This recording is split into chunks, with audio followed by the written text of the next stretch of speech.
Bonjour à tous, j'espère que vous allez bien. Je suis très heureuse de vous retrouver dans cette nouvelle vidéo parce qu'aujourd'hui, je vais vous parler d'un sujet que j'aime particulièrement à Disneyland Paris, à savoir la beauté des décors, le visuel, l'image et où aller pour faire de belles photos, que ce soit seulement des paysages ou de soi à Disneyland Paris. Donc, les plus belles vues de Disneyland Paris épisode 1, on y va tout de suite, c'est parti.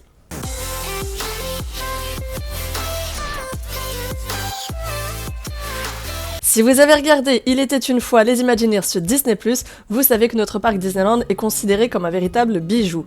Alors, même si depuis 1992, le parc n'a pas vraiment bougé et a peut-être perdu un petit peu de sa splendeur, il n'en reste pas moins que notre parc Disneyland est à mon sens clairement l'un des plus beaux parcs Disney que j'ai fait dans le monde.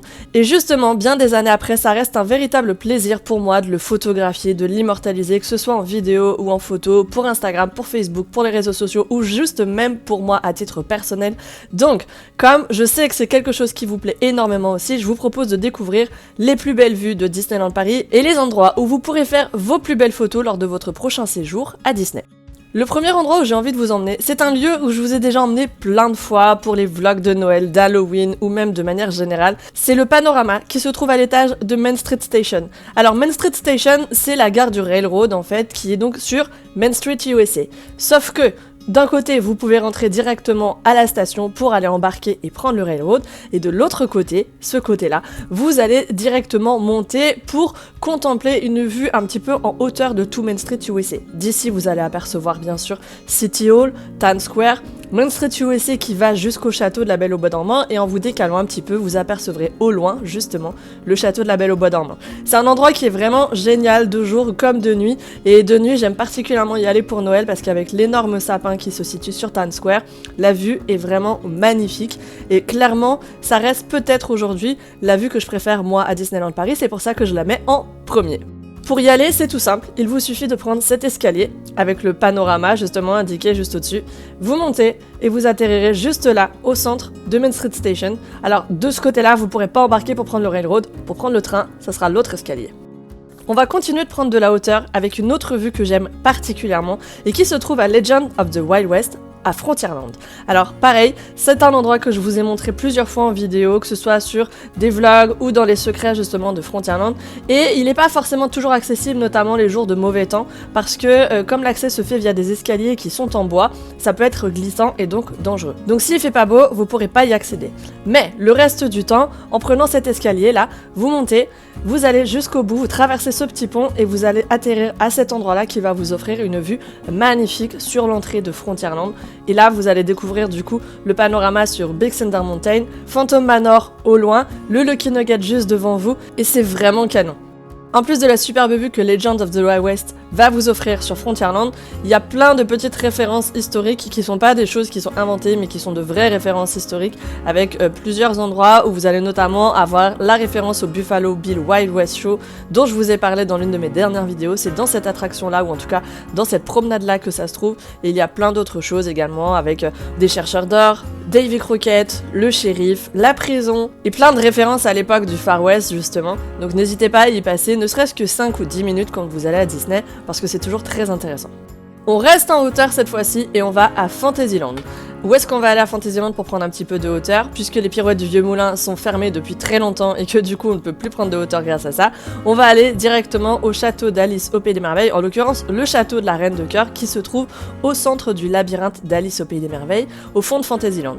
Quand vous montez au dernier étage du coup du château de la Reine de Cœur après avoir fait tout le labyrinthe, vous allez pouvoir avoir cette vue-là. Et cette vue-là, qu'est-ce qu'elle a d'intéressant? C'est qu'elle vous offre un panorama sur tout le parc. Vous allez d'ici apercevoir les 4 landes, les 4 autres landes bien sûr qui vous entourent, avec, regardez, d'un côté Space Mountain, enfin Main Street USA, on voit également le pic de Frontierland et Adventureland. D'ici on voit vraiment tout le parc et ça c'est vraiment super cool.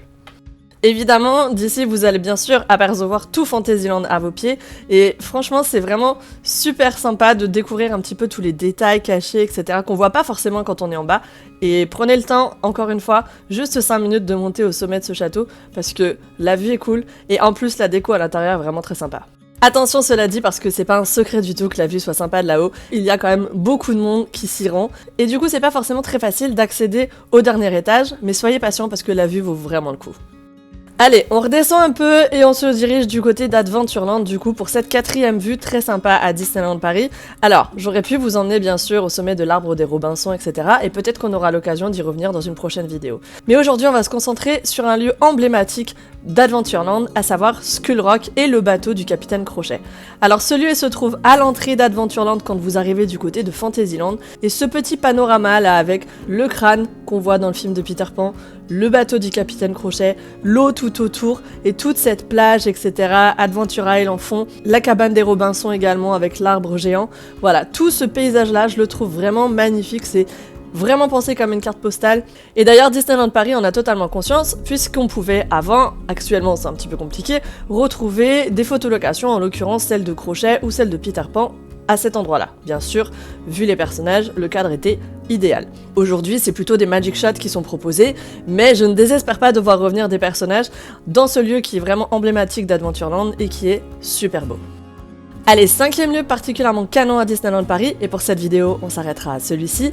Vous allez du côté de Frontierland, encore une fois, mais cette fois-ci, on ne prend pas de hauteur, on va rester au niveau de l'eau, et on va se placer juste à côté de Rustler Roundup Shooting Gallery, qui est en gros le stand de tir payant, malheureusement, qu'on peut retrouver à Frontierland à la sortie de Big Thunder Mountain. Quand vous allez à cet endroit-là, celui-ci en particulier, vous allez avoir une vue dégagée sur Big Thunder Mountain, et quand le Molly Brown passe devant vous, ça a vraiment quelque chose de particulièrement magique, et que ce soit en hiver avec la lumière un petit peu glacée justement, ou en plein été ou même à la nuit tombée, clairement je trouve que ce point de vue est l'un des plus beaux de Frontierland, et c'est une véritable carte postale là encore. De nuit c'est encore plus canon parce que vous avez le reflet justement de Big Thunder Mountain sur le lac de Frontierland, et ça c'est vraiment incroyable, donc je vous souhaite en tout cas de prendre juste 2 minutes et d'aller voir ça à l'occasion. Et ce lieu là, il est un petit peu en retrait, mais il est très facile à trouver, et il fait écho un petit peu à la sortie justement de Big Thunder Mountain, mais qui, elle, a tendance à être plus facilement bondée dans le sens où justement il y a toute la sortie de l'attraction avec toutes les personnes qui ont fait l'attraction juste avant. Alors que là, vous serez plus tranquille justement pour faire de belles photos de Big Thunder Mountain, Phantom Manor, le Molly Brown et une partie de Thunder Mesa. Et voilà, c'est tout pour cette vidéo sur les plus belles vues de Disneyland Paris. Alors j'espère que je pourrai faire d'autres numéros comme ça, parce que des lieux qui sont vraiment beaux à Disneyland Paris, il y en a plusieurs. Il y en aura également au Walt Disney Studios, même si clairement on va pas se mentir, c'est plus difficile à trouver. Mais si cette vidéo vous a plu, je vous invite bien sûr à mettre des pouces en l'air parce que c'est important et que ça me fait très plaisir. Et j'espère que grâce à tous ces petits conseils justement, vous allez pouvoir faire de plus belles photos encore à Disneyland Paris lors de votre prochain séjour. En attendant, merci d'avoir regardé cette vidéo, et de mon côté, je vous retrouve très vite dans une autre vidéo justement. D'ici là, prenez soin de vous, et à bientôt. Bye bye!